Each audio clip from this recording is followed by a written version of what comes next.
अस्सलाम वालेकुम दोस्तों, मेरा नाम जुनैद आलम है और आज एचडी शीट की तरफ से हम बादशाही मस्जिद को टेक्सचर करेंगे प्रोसीजरली नोट्स के ज़रिए। तो चलिए स्टार्ट करते हैं। पर वीडियो स्टार्ट करने से पहले मुझे आपसे थोड़ी सी गुजारिश है कि अगर आपने अभी तक मेरी new video racket modelling in Blender 2.81 को नहीं देखा तो उसको जाके देखिए।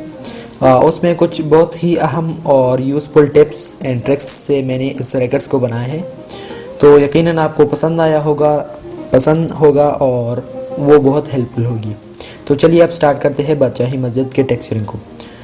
तो मैं यहाँ पर फाइल ओपन कर देता हूँ और यहाँ पर हमारे जो दो रेफरेंस है उसको मैं डिलीट कर देता हूँ, ठीक है। और यहाँ पर सबसे पहले मैं शेडिंग पर आ जाता हूँ और यहाँ पर मैं इसको सेलेक्ट कर देता हूँ और यहाँ पर एक न्यू मटेरियल को मैं ऐड कर देता हूँ, ठीक है। और यहाँ पर इसके बाद हमने शिफ्ट ए दबाना है और एक नोट को सर्च कर लेना है जिसका नाम है वोरोनाइट टेक्सचर, ठीक है। तो हम VO को सर्च करेंगे और यहाँ पर ये आ जाएगा, तो हमने इसको सेलेक्ट कर देना है और यहाँ से कलर को बेस कलर के साथ कनेक्ट कर देना है, ठीक है। तो अब जब हम देखेंगे तो ये कुछ इस तरह का दिखेगा, क्योंकि यहाँ पर हमने कलर्स को ऐड नहीं किया कि कौन से कलर को यहाँ पर लगा देना है, ठीक है। यहाँ हम इसको स्केल भी कर सकते हैं, ठीक है। तो सबसे पहले मैं इसको थोड़ा सा स्केल कर देता हूँ कुछ इस तरह का, ठीक है। और यहाँ पर मैं कलर के लिए शिफ्ट ए दबाऊँगा और यहाँ पर एक कलर रैम्प नोट को ऐड करूँगा, ठीक है। तो जब हम सबसे पहले इसको ऐड करेंगे तो ये यहाँ पर ब्लैक एंड वाइट को कन्वर्ट करेगा, क्योंकि यहाँ पर हमारे पास दो कलर्स है, ठीक है। ये है, एक है ब्लैक और एक है वाइट, तो हमने इसको चेंज कर देना है। तो इसके लिए यहाँ पर मैं इसको सेलेक्ट कर देता हूँ और कलर पर क्लिक करके यहाँ से मैं इस कलर को चेंज कर देता हूँ, ठीक है। तो मैं यहाँ पर रेड को सेलेक्ट कर देता हूँ और यहाँ पर इसको सेलेक्ट करके मैं कुछ इस तरह का सेलेक्ट करूँगा, ठीक है। और प्लस दबाकर एक न्यू कलर को ऐड करूँगा। आप यहाँ पर जितने कलर्स चाहे उतने कलर्स ऐड कर सकते हैं, ठीक है। तो मैं यहाँ पर 3 कलर्स ऐड करूँगा, ठीक है। और अलग अलग जो है वो ब्राइटनेस दे दूँगा, ठीक है। तो ये हमारे पास कुछ इस तरह आ गया। तो अब हमने इसको भी साथ में इस वाले को भी इस तरह का टेक्सचर देना है, ठीक है। तो उसके लिए मैं यहाँ पर उन ऑब्जेक्ट को सेलेक्ट करूँगा जिसको मैंने ये टेक्सचर या ये मटेरियल देना है, ठीक है। तो मुझे दरअसल इन चीज़ों को देना है, ठीक है। तो मैं अब इसको सेलेक्ट कर देता हूँ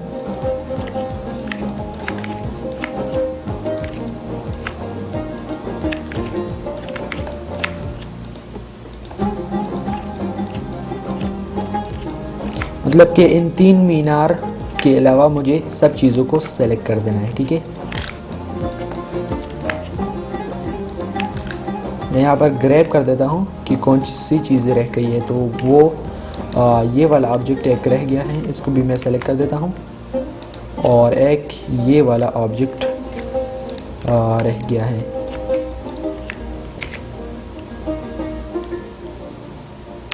ठीक है।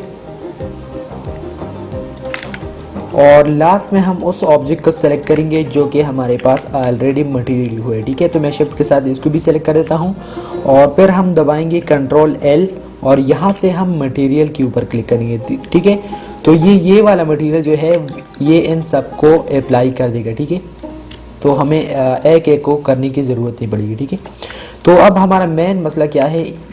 मसला हमारे पास ये है कि यहाँ पर स्केल ठीक से नहीं हुआ है, ठीक है। तो मुझे अब इसको सेलेक्ट कर देना है और अब इसको स्केल करेंगे, ठीक है। तो यहाँ से मैं इसको स्केल कर सकते हैं, लेकिन अगर आप देखें तो यहाँ पर इसका टेक्सचर भी इसका स्केल भी साथ में हो रहा है, लेकिन हमें इसका नहीं चाहिए, हमें सिर्फ इसका चाहिए। उसके लिए मुझे इस ऑप्शन को दबाना है, ठीक है। तो ये अब इससे अलग हो गया। तो अगर यहाँ पर अब हम स्केल करेंगे तो ये अब ये वाला स्केल नहीं हो रहा बल्कि सिर्फ ये वाला हो रहा है, ठीक है। लेकिन अगर हम इसको स्केल करेंगे तो ये ओवरऑल इसको स्केल करेंगे, जो कि हमें नहीं चाहिए। हमें इसको चाहेंगे सिर्फ एक्स डायरेक्शन में हमें इसको स्केल कर दें। उसके लिए क्या करना है? उसके लिए हमें मैपिंग नोड को ऐड कर लेना है, ठीक है। तो मैं इसको सेलेक्ट कर देता हूँ और कंट्रोल T दबा देता हूँ, तो ये हमारे पास 2 मैपिंग नोड को ऐड कर देगा, ठीक है।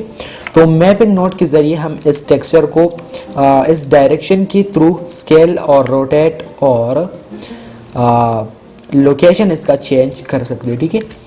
तो मुझे यहाँ पर इसका एक्स लोकेशन जो है, एक्स स्केल जो है वो चेंज कर लेना है, सॉरी वाई वाला, ठीक है।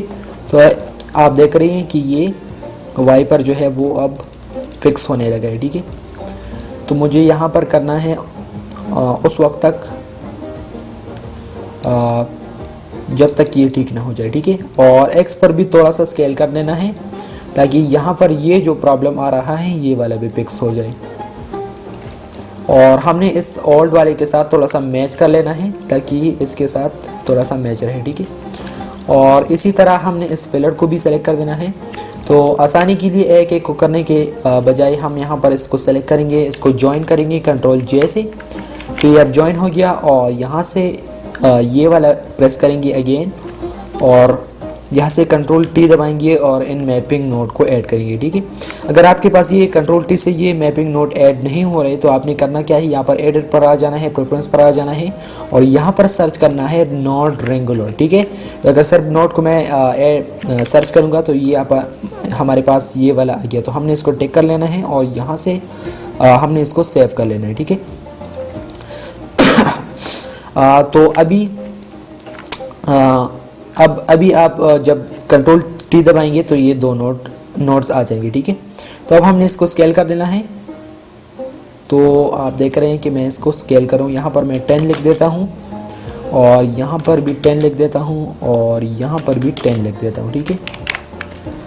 10 थोड़ा सा ज़्यादा हो गया, आई थिंक ऐड कर लेता हूँ, ठीक है।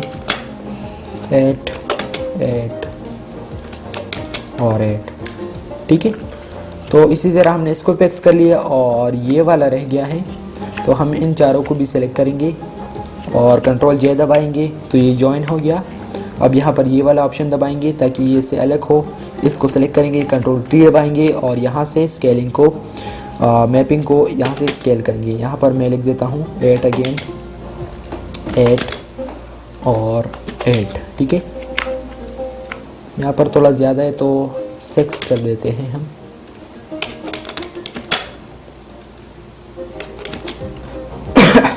ठीक है। तो अब हमारे पास क्या रह गया ये वाला, तो हमने इसको भी प्रोसीजरली टेक्सचर करना है, ठीक है। यहाँ पर मैं न्यू क्लिक कर देता हूँ, ठीक है। और लेकिन इस दफ़ा हमें प्रिंसिपल BSD शेडर ये नहीं चाहिए, ठीक है। तो मैं यहाँ पर मटेरियल पर आ जाता हूँ और यहाँ से इसको चेंज करके डिफ्यूज BSDF को कर देता हूँ, ठीक है। और यहाँ पर शिफ्ट ए दबाकर मैं एक सर्च करूँगा मिक्स शेडर को, ठीक है। और इसको हमने यहाँ पर लगा देना है और इसको सेलेक्ट करके डुप्लीकेट कर देना है यहाँ पर। और अब इसको कनेक्ट करना है इसके साथ, ठीक है। और यहाँ से शिफ्ट ए दबाना है और यहाँ से सर्च कर लेना है नॉइस टेक्सचर को, ठीक है। तो मैंने यहाँ पर इसको सेलेक्ट कर दिया, यहाँ पर इसको अब कनेक्ट करें, ठीक है, ठीक है। और यहाँ से मैं एक इमेज को ऐड करूँगा। तो मैंने इस मेन्यू को चेंज कर देना है। यहाँ पर मैं UV एडिटर का मेन्यू ऑन कर देता हूँ और यहाँ से ओपन करके मैं एक इमेज को ऐड करूँगा जो कि हमारा रेफरेंस भी है, ठीक है। तो मैं यहाँ पर इस वाले को ऐड करूँगा जो इसमें ये कलर्स नज़र आ रहे हैं, ठीक है। और यहाँ से अब इस कलर को प्रेस कर देना है, यहाँ पर इस ऑप्शन को क्लिक कर देना है और यहाँ से इस पर क्लिक कर देना है, ठीक है। तो हम इस कलर को मैंने पिक कर दिया। तो नॉइस टेक्सचर क्या करता है, ये ब्लैक एंड वाइट इमेज होता है और जिसको हमने मास्क की तौर पर यूज़ किया। ये एक मास्क है ब्लैक एंड वाइट, ठीक है। और यहाँ से मैं इसकी वैल्यू को चेंज करूँगा तो ये यहाँ पर इस पर स्केल हो रहा है।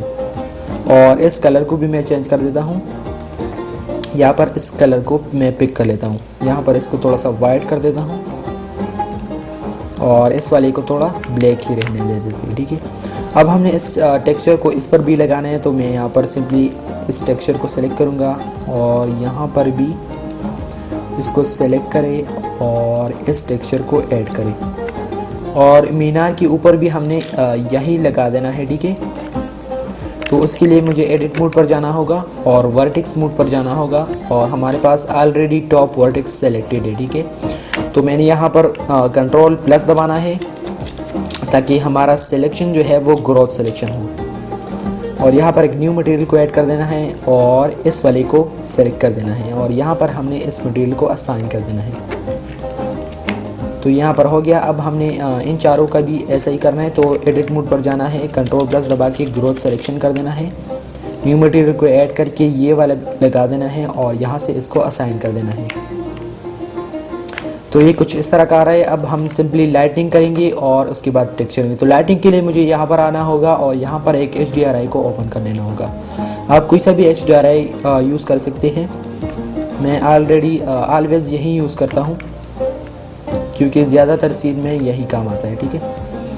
और यहाँ पर हमने इस टैब पर आ जाना है और इसको चेंज करके साइकिल कर देना है। अब Z दबाकर यहाँ पर रेंडर पर आ जाना है। तो हमारा रेंडर जो है वो कुछ इस तरह का दिखेगा, ठीक है। तो अब हमने सिंपली एक कैमरा को ऐड कर देना है, शिफ्ट दबा के कैमरा को ऐड करें, कंट्रोल ऑल्ट एंड नंबर 0 दबाए ताकि हमारा कैमरा जो है वो यहाँ पर स्नैप हो और ASND के ज़रिए यहाँ पर इसको यहाँ पर ले आए और सिंपली प्रेस F12 तो ये रेंडर हो जाएगा, ठीक है। मैं यहाँ पर वीडियो को रोक देता हूँ और जब ये हो जाए तो मैं इसको अगेन ऑन कर देता हूँ। तो गाइस रिज़ल्ट कुछ इस तरह का आया है। आई होप आपको पसंद आया होगा। अगर पसंद आया है तो इस वीडियो को लाइक करें, इस चैनल को सब्सक्राइब करें और साथ में मेरे ब्लेंडर उस्ताद चैनल को भी सब्सक्राइब करें। बहुत बहुत शुक्रिया देखने के लिए।